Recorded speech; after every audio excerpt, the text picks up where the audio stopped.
간에 지금까지 이동을 많이 했지만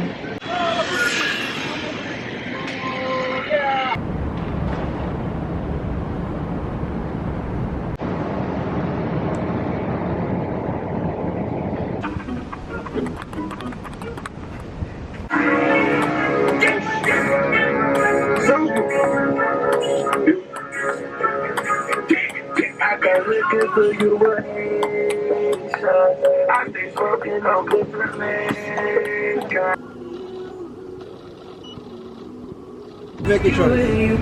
아 We have the deck chair this side if you like. This side. 안녕하십니까. 또 제 비디오를 항상 시청해주시고 모자라고 재미없지만 봐주시는 여러분들께 굉장히 감사하다는 말씀으로 먼저 포문을 한번 열어보겠습니다. 그냥 전반적인 생각으로는 두바이를 떠나려고 하니까 두바이뿐만이 아니라 어떤 국가를 떠나려고 하면 굉장히 복잡한 생각이 많이 드네요. 기분이 아주 시원섭섭한 것만 있는 게 아니라 좀 내가 왜 이렇게 더 많이 능동적으로 움직여서 더 많이 못 받지 하는 아쉬움도 많이 남습니다, 동시에. 좀 모순적인데 처음에 말씀드릴 것은 두바이의 날씨가 좋은 것 같아요. 6개월 정도는 굉장히 힘든 날씨지만 9월, 10월 정도 접어들면 내년 2, 3월까지는 또 날씨가 굉장히 좋거든요.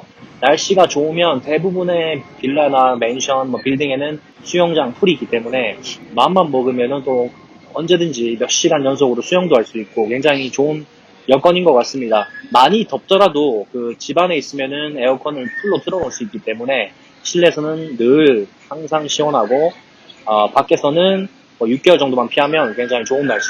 플러스 비가 거의 내리지 않기 때문에 굉장히 그것 또한 장점인 것 같습니다. 두 번째는 드라이버들의 천국. 이제 웬만큼 개발된 도시들은 메트로나 차가 굉장히 많이 막히고 그에 따라서 운전하기가 굉장히 불편한 경우가 많은데 두바이에서 차가 굉장히 많이 막히는 건 이렇게 본 적이 없어요. 출퇴근 시간이야 물론 조금 막히겠지만 그것 빼고는 대부분 차로 이동이 많고 건물에서도 지하 메트로 연결된 것보다 지하 주차장과의 접근성을 더 좋게 만들어 놓을 정도로 차를 이용하는 그것에 따른 장점이 많은 나라이죠. 그렇기 때문에 좋은 차도 좀 저렴하게 구입을 할 수 있고 론을 오래 걸쳐서 구입한 차를 가지고 굉장히 많은 곳을 유연하게 돌아다닐 수 있다는 두 가지가 굉장히 생각해보면 좋은 장점인 것 같아요. 역시 다문화기 때문에 세 번째 장점은 이 다문화를 잘 이용하면 굉장히 좋다. 반대로 생각했을 때 한국이나 다른 국가를 간다고 봤으면 대부분 그 나라 자국민들이 많습니다.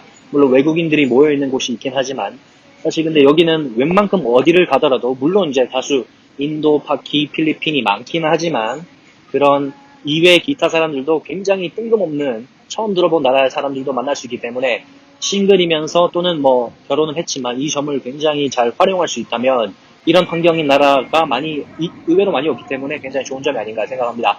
네 번째는 장단점도 아니지만 세금이 없어서 굉장히 좋지만 또한 굉장히 안 좋다는 거예요. 세금이 없다는 것은 순수 넷 수익이 높아지지만 사실 국가가 어떤 세금을 가지고 국민을 프로텍트하거나 자국민에 대한 좀 장점을 뽑아낸다라는 점에서 봤을 때는 굉장히 조금 약한 것 같아요. 그러니까 사람들의 유입이라죠. 들어왔다가 나가고가 빈번하고 그게 또 시스템이 그만큼 시스템이라기보다 이제 왔다 갔다 하는 빈도가 커지기 때문에 결국은 잠깐 머물다가 떠날 장소 또는 조금 돈을 많이 오는 매 목적이 이제 돈을 벌러 오는 거기 때문에 그런 점은 좋지만 반대로 얘기했을 때 세금을 가지고 어떤 국민을 건강적이거나 아니면 기타 생활 전반적이거나 그렇게 프로텍트 해주는 부분은 크게 못 느꼈다는 것입니다. 10년, 15년, 20년 살더라도 퍼머넌트한 영구적인 그 비자나 자국민으로서 현지와 똑같은 대우를 받는 특혜라든지 그런 거는 크게 없기 때문에 이런 점 또한 특징이 될 수가 있겠네요. 그 다음으로는 모든 것이 돈이다. 정말입니다. 이게 모든 생활면에서 전부 다 돈이랑 연관이 되어 있어요. 다른 국가도 마찬가지겠지만 여기 나라는 좀 더 심한 걸 느낄 수가 있습니다.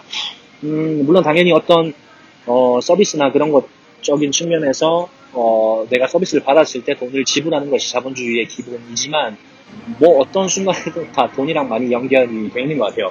단위가 작다 보니까 큰 돈임에도 불구하고 이렇게 쉽게 쓰는 경향이나 또는 가치가 얼마 안 느껴져서 쓰고 나서 한국 돈으로 환산을 해보면은 굉장히 큰 돈이 지출되다. 돈을 좀 아껴 써야 되는데 상당히 많이 써버렸다라는 그런 케이스도 있겠네요.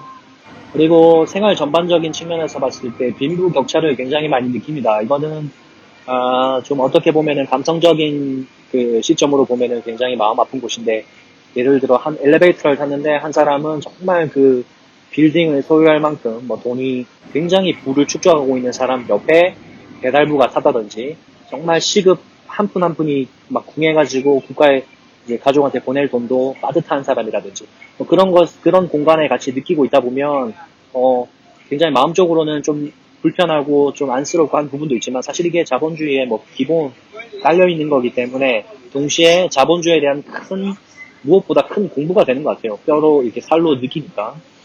그리고 두 번째는 영어를 못해도 되지만 그래서 세세한 불편함이 크다. 그러니까 영어를 못해도 영어 발음도 다르고 표현하는 방식도 다르고, 그래서 뭐 정확한 정통 영어를 구사할 필요는 없지만 정말 때에 따라서는 그렇기 때문에 말로 세세한 표현이 상호간에 전달이 안 돼요. 한 사람만 잘한다고 해서 말은 잘하는데 듣는 사람이 못 알아듣는다든지, 아니면 말은 잘 못하지만 듣는 사람이 아무리 영어를 잘해도 커뮤니케이션이 서로 간에 100% 통하는 게 아니기 때문에 그로 인해서 문제가 생긴 경우가 많습니다. 단순 의사소통 같은 경우에는 문제가 없다 치지만 돈이랑 연관되든지, 아니면 뭐 크게 뭐 인슈런스라든지 큰 크리티컬한 거랑 연관이 됐을 때 이런 부분은 좀 불편하다는 것. 마지막 개인적으로는 제가 좀 아쉬운 점들, 아부다비를 못 간 거. 이쪽 두바이를 왔으면 형제 나라, 형제 그 스테이트라 그러나요? 두바이와 아부다비는 형제 관계인데 그 보더가 막혀 있고, 아부다비에 뭐 크게 갈 목적과 의도가 없었기 때문에 아부다비를 한번 상징적으로라도 가보면 좋았을 텐데 못 가봤습니다. 그리고 두바이 전체도 관광적인 도시의 이미지가 크지만 크게 딱히 관광을 제가 즐겼다고 하지는 못한 것 같아요. 그리고 이제 마지막에 아무래도 클로징을, 부동산도 그렇고 제일 큰 부분이 부동산이겠죠. 집을 빼고 나머지 계약들을 다 끊을 때 역시나 조금 이 나라의 허술한 점이랄까. 예를 들면 계약서를, 뭐 물론 다 그런 건 아니겠지만 계약서를 A4 용지에 이제 손으로 수기로 적는다든지, 디파짓 문제라든지 여러 가지로 꼼꼼하게 체크가 안 되는 것. 그러니까 조금만 그 빈틈을 이용해서 네고시에이션 하면 충분히 내가 더 깎일 수 있고, 아니면은 더 사기를 당할 수도 있는, 조금은 빈틈이 있는 그런 것들도 많이 느꼈고요. 그 다음에 이제 저처럼 솔로로 이 나라에 길게 살게 된다 치면, 물론 여기 와서 연애를 하고 많은 사람들 만나고 소사이티에 가입을 하고 커뮤니티에 나가고 하면 상관이 없겠지만, 굉장히 좀 외로운 부분이 좀 더 크지 않나. 연애를 하거나 결혼을 하신 분들은 한테 있어서는 이 도시는 굉장히 좀 매력적인 부분이 많지 않나 싶습니다. 아까 말씀드렸던 운전하면서 어디 가서 데이트도 좀 하고 볼 것도 많고 그렇기 때문에, 그래서 그 상황에 따라서 느끼는 점, 그런 것들이 좀 상이할 것 같네요.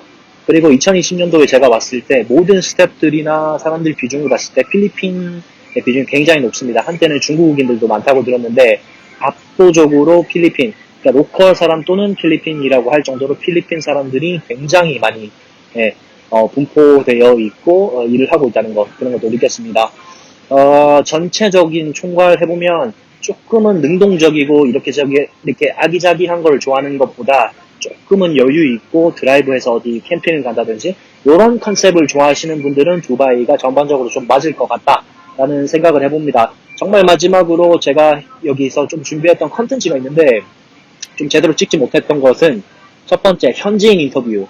좀 더 자세하게 말하자면 두바이의 부자의 삶. 그러니까 두바이 하면 굉장히 막 금을 두르고 막 부자 같잖아요. 막 그 전통 의상 입고.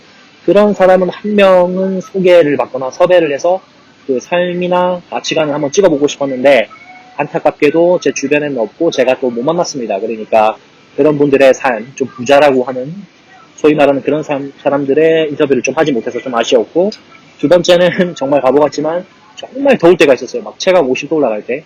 그때 이제 길거리 도로에 아무 때나 날개를 떨어뜨려가지고 그게 과연 몇 분 만에, 몇 초 만에 익을지 실험해보고 싶었는데 조금 진상스럽기도 하고 좀 더러워질까봐 머릿속에만 있다가 결국은 실천하지 못했습니다. 제 생각에는 한 2분 안에 익을 것 같긴 해요. 정말 달궈진 곳에는 한 30초면 충분히 익을 것 같습니다. 마지막으로는 두바이의 취업 현실. 제가 어느 정도 그래도 1년은 좀 채 안 되지만 뭐 수개월 일을 해보면서 여기에 뭐 가능성, 포텐셜, 그 다음에 미래, 어떤 점이 좋고 어떤 점이 안 좋은지 그런 것들도 자세하게 얘기해보고 싶었으나 조금 완벽하게 컨텐츠가 준비되지 못했다는 점, 그런 것들이 있을 수가 있겠습니다. 또 이야기가 굉장히 많이 길어졌는데 봐주셔서 굉장히 감사드리고, 저는 또 다음번 어디가 될지는 다음번에 공개해드리겠습니다. 두바이가 아니더라도 또 다른 한국이 됐던 제3국이 됐던 또 짧게 그곳의 문화와 제가 느끼는 점 여러 가지 이모저모들을 찍어서 전해드리는 시간이 될 수 있었으면 감사하겠습니다. 항상 시청해주셔서 너무 감사드리고 커피 한 잔 먹고 두바이를 떠보도록 하겠습니다. 정말 감사합니다. 고맙습니다.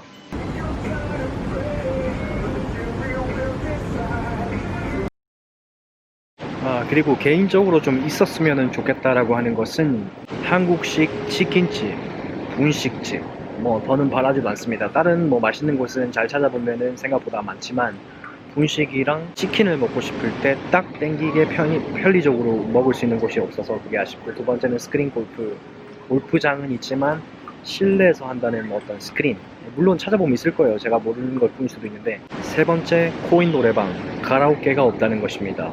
그거 크게 스트레스 해소가 되는데 그게 없어가지고 좀 아쉬워요. 자, 그러면 저는 또 다음 시간에 정말로 또 찾아뵙도록 하겠습니다. 바이바이.